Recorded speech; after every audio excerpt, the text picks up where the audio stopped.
We'll be talking about 24/7 mindfulness meditation. Basically, it's a mindful awareness through your body and mind movement.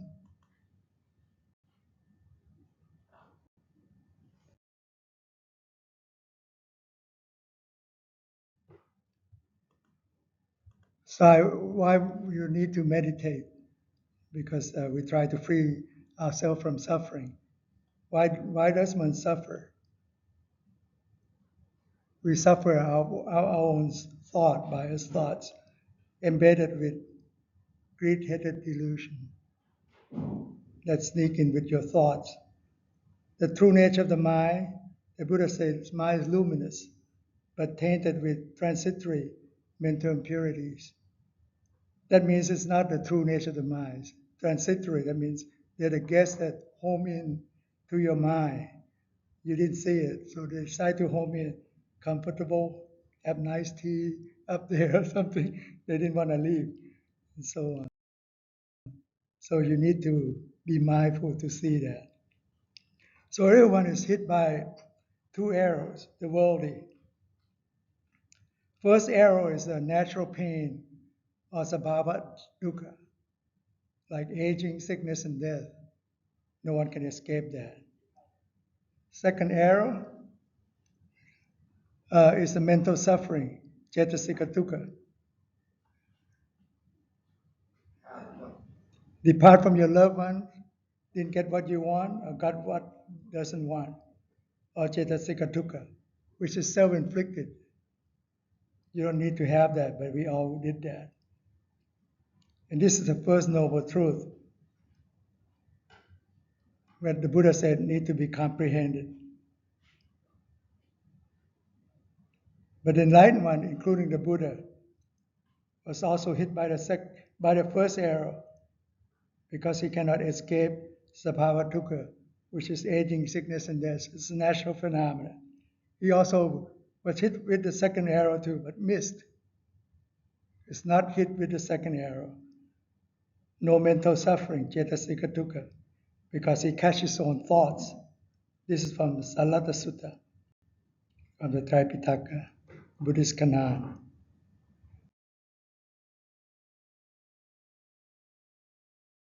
So, what is the four foundations of mindfulness? Buddha prescribed this as a way to release you from suffering.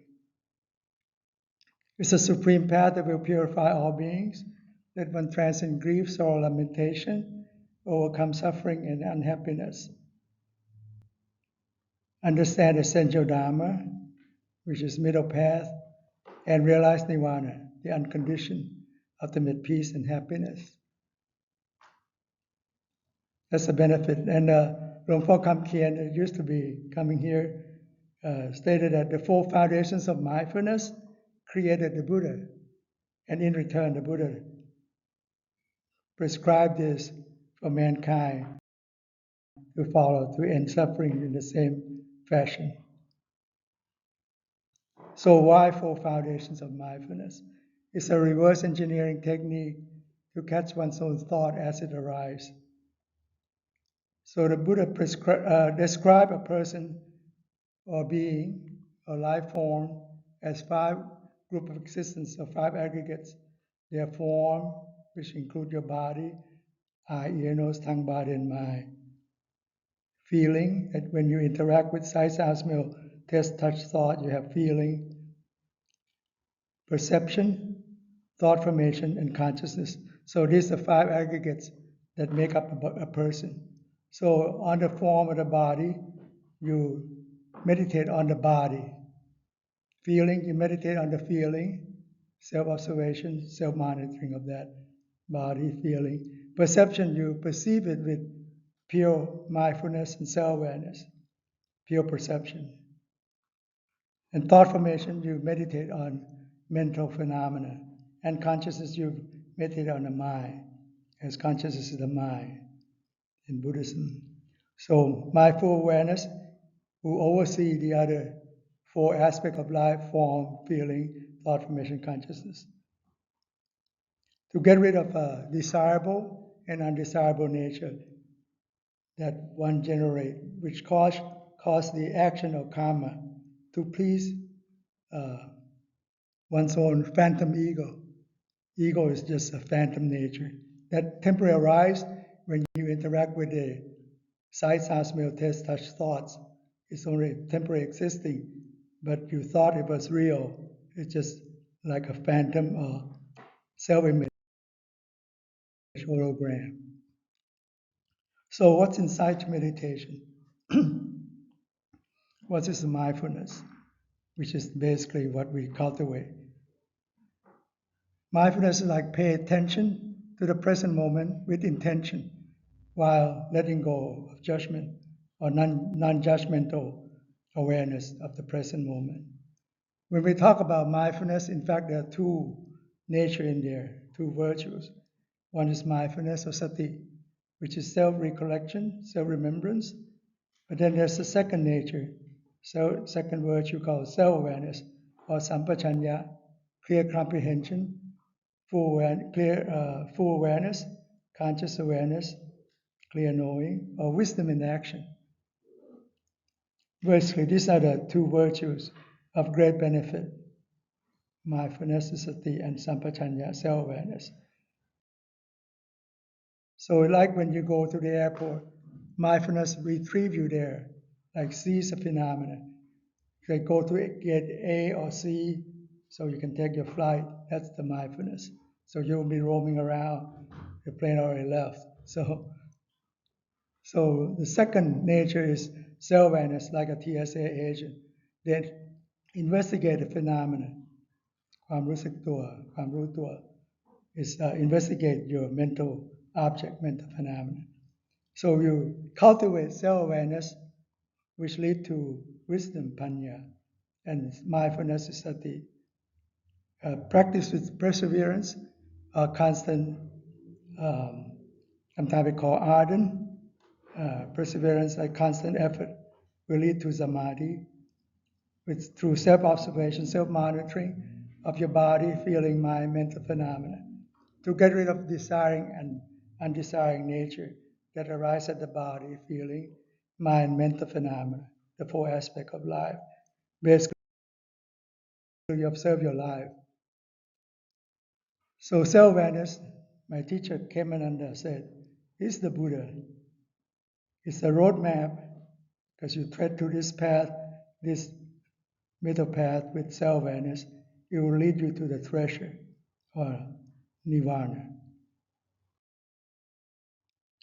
Another teacher, Satyanaranda Goenka, Vipassana master, said self-awareness, sampachanya, is the Buddha's enlightenment.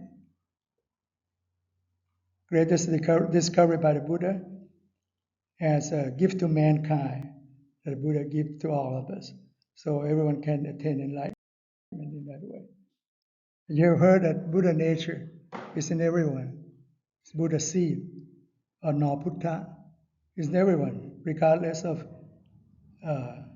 age, sex, race, literacy, dialect, profession, or religious belief. Everyone has that.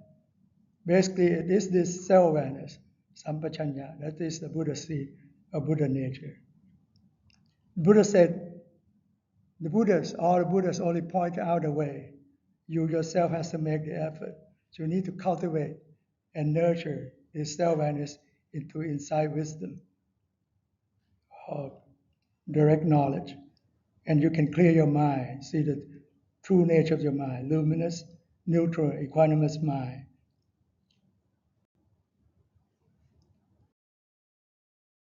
It's like when you meditate for self-awareness, mindful awareness, it's like play a musical chair. Only one can sit in the chair. That means mind can only engage in one mental moment, mental object at a time. So when one is aware, unawareness disappears. ถ้ารู้ก็ไม่หลง in Thai. It's like the king on the throne, because mindfulness sees him there. So he won't be going out deer hunting or chasing girls, but he's ruling with self-awareness, wisdom in action.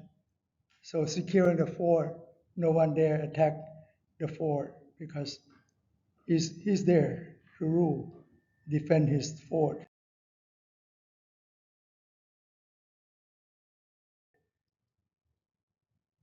So with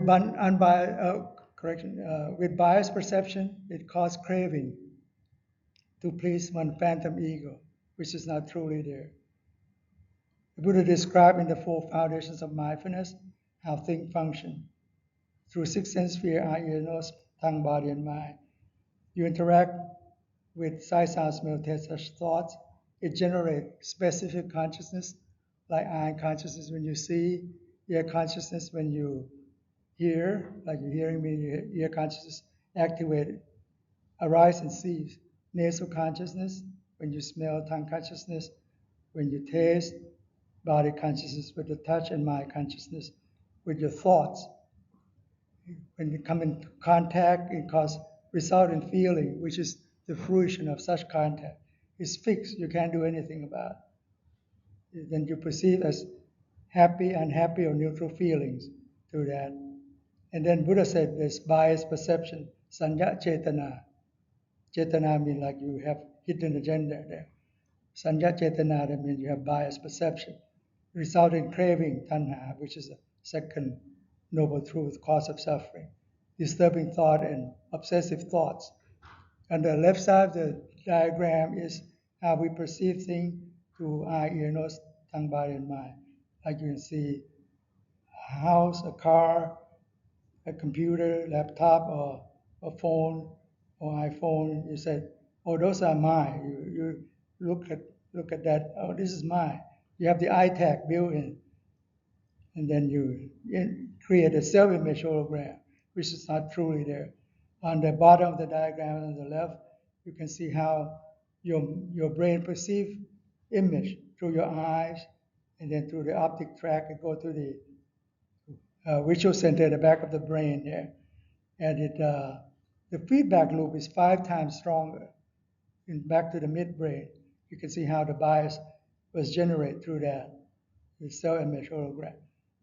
And Professor Damasio, head of neurology at U of Iowa State, in parallel with generating mental pattern for an object, the brain also generated a sense of self in the act of knowing. But it was said you can see from the right side of the diagram, which is not parallel, it's sequential.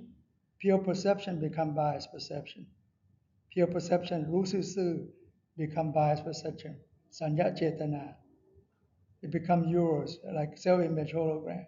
Result in craving with sensual desire, liking and disliking, to feed or fuel, to please this phantom ego with action or karma, or this self-image hologram. That's the second noble truth. But mindful awareness can stop the process. In fact, it can stop at every single step from the top to the bottom.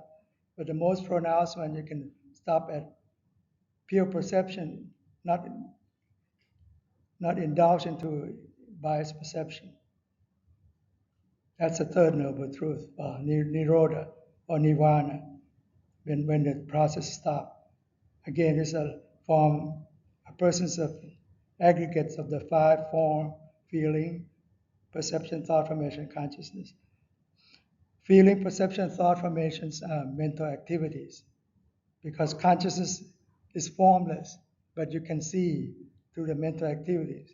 You can observe your feeling, observe perception with pure perception or biased perception, thought formation, which is biased perception, have conditioned into your biased thoughts. So with this process, it results in some pleasure or something pleasing, endearing and pleasing, and you're stuck with this biased perception. But with mindful awareness, it can stop the process there with pure perception. So you perceive things with perceptual processing, with Vedana and Sanya, pure perception. Rususu is active and neutral, it's pure perception. No craving from that. So no second, no second ultimate truth to follow. No craving. But if you don't have mindful awareness, you end up with conceptual processing, with sanya chetana. You end up perceiving passively and biased, or sankhara. result in craving, which arises and sustains through that. So when you being trapped in that, basically you're trapped in the thought, which deal with space and time. It's in the conceptual world, virtual phenomena, not the ultimate reality, but conceptual. So what are they? They're the ignorance, or vichya, or being the fool, ngo, or deluded, long. Like the first four are the Four Noble Truths, Four Ultimate Truths, as it literally means. Not knowing suffering, cause of suffering, end of suffering, middle path to end suffering. The fifth one is not knowing the past. I mean, you're trapped in the thought of the past. Not knowing future, you're trapped in the thought future. Not knowing past and into the future, stream of thought in the past into the future. Like someone borrow your money, you think tomorrow I'll see him at the mindfulness day. I'll talk to him and get rid of this problem. So you make plan already, something like that. And the eighth one, not knowing the present, is not just come by its own. It has dependent arising, law of causation, that you hear because you have intention to come. So you can make namarupa, your thought, imagination to come here and actively come here and so on. That's the present. So the Buddha said, past is gone, future hasn't arrived. Don't waste time into it. And its intention or volition is karma, or your action is based on your intention.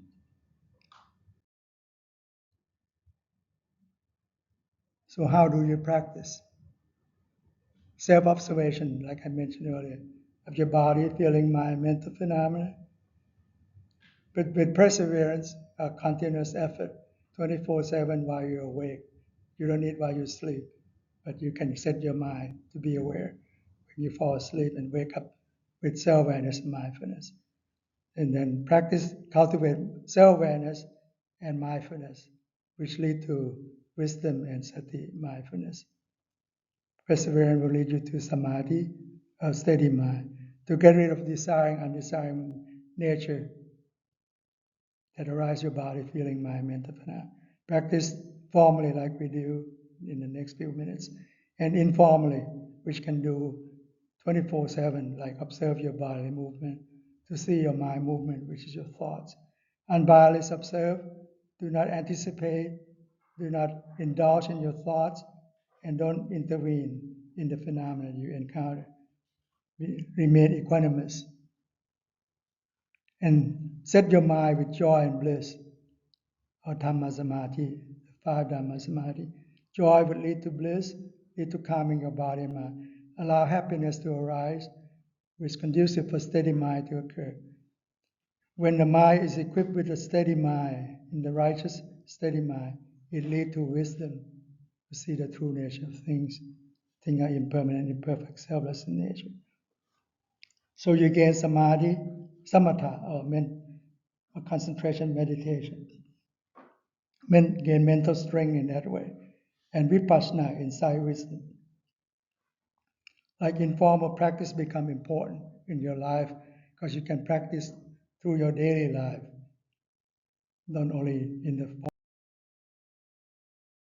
formal. Then self-awareness of the subtle movements, such as the Buddha's sight example, they call sampachanya bappa, is so pronounced that he separate as a single entity because it generates this subtle awareness of subtle movement, generates self-awareness. It's aware when you're stepping forward or backward, looking ahead or sideways, stretching, bending like we're going to do, like dynamic rhythmic meditation. I'll walk you through later. Getting dressed, eating, drinking, chewing, tasting, which we will practice later on. Urinating, defecating, you're aware. Walking, standing, sitting, or laying down. So include the four major movements, a posture in that we all do in daily life. Waking up after you fall asleep, talking or remain silent. Sometimes that's more difficult to remain silent. Self-awareness in your mind keep talking in your head. So self-awareness, why we do it? The purpose is to awaken your body and mind by being aware of body and mind. Suitability, environment that do it, you can do while you're cooking, washing dishes, walking, breathing, or sweeping floor, or any place that allow you to gain self-awareness. Don't have to be at home, at work, or at a temple. Any place that you gain self-awareness is the best place for your practice. Okay? Anywhere. And the domain,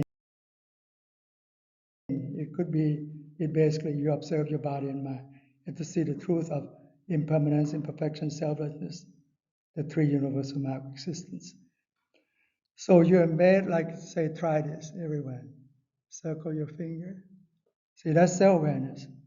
Don't fixate your mind there, just observe it. When you fixate your mind, you gain samatha, like tranquility. You don't need that. Doing this. 10 digits together, tip of your finger, very pronounced. No thoughts. If you have thought, you're not doing it. The real awareness is no thoughts in there. Embed, not fixating mindfulness at the movement. You gain self-awareness in return. So simple. Just embed mindfulness at the movement, but don't fixate it. Just pay attention to it. You gain self-awareness in return. So the technique is called rhythmic dynamic meditation, which I'll walk you through. Make you aware of your body, awaken your body, awaken your mind. Same awareness will make you see your mind, your thoughts. So put your palm on your thigh or your knees. You can slide it to feel the sense it. Tilt your right palm up, you're aware. Bring it up, you're aware. Down to the tummy, you're aware. Left palm, same way. Bring it up, bring it down. Okay. Slide your right palm up, bring it down, bring it down, turn it down. Left palm, same way. So one cycle, keep on doing for the rest of the talk. Keep doing that. Do with your eye open, don't close your eye, because you can incorporate this in your daily life as we move all the time. That's how you become aware of your body this way. You're aware of it externally through a hand movement, internally, in the sitting posture. Proprioceptive sense let you do that. So keep on doing that. It will awaken your body that way.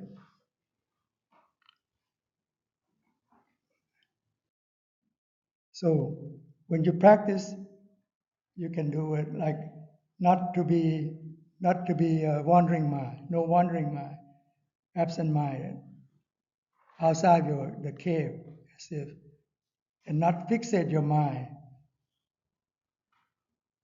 Basically, when you fixate your mind, you're in tranquility. You're inside a cave. You don't see any change. You thought everything's stable, perfect, and so on. Luang Por Tien said, as if you're standing at the cave entrance to gain insight or vipassana. Just aware internally, only 60% or 70% at the most. And aware outwardly, 30 to 40%. So you can see the change in nature, in your mind as well. You see the imperfection and selflessness, or not self. So aware externally and internally of your body, feeling, mind, and mental phenomena. On the body, your proprioceptive sense, your posture, your sitting posture. And you're feeling happy, unhappy, or neutral feeling at the current moment. Or internally or externally, you're aware of your body movement, like you move your hand. Or physically, you can sense the feeling of comfort, discomfort. And you set your mind with joy and bliss, calming your body and mind, allow happiness to arise. So you gain steady mind. You can see the mind is filled with greed, avoid greed, filled with hatred, avoid hatred, filled with ego delusion, avoid ego delusion. manic or depressed, you can see. And you can observe mental phenomena, like the five mental obstacles, the five aggregates we talk about: body, feeling, mind, mental phenomena. Six sense sphere, eye, ear, nose, tongue, body, and mind. Seven factors of enlightenment, and four noble truths that we talk about: suffering, cause of suffering, end of suffering, middle path to end suffering.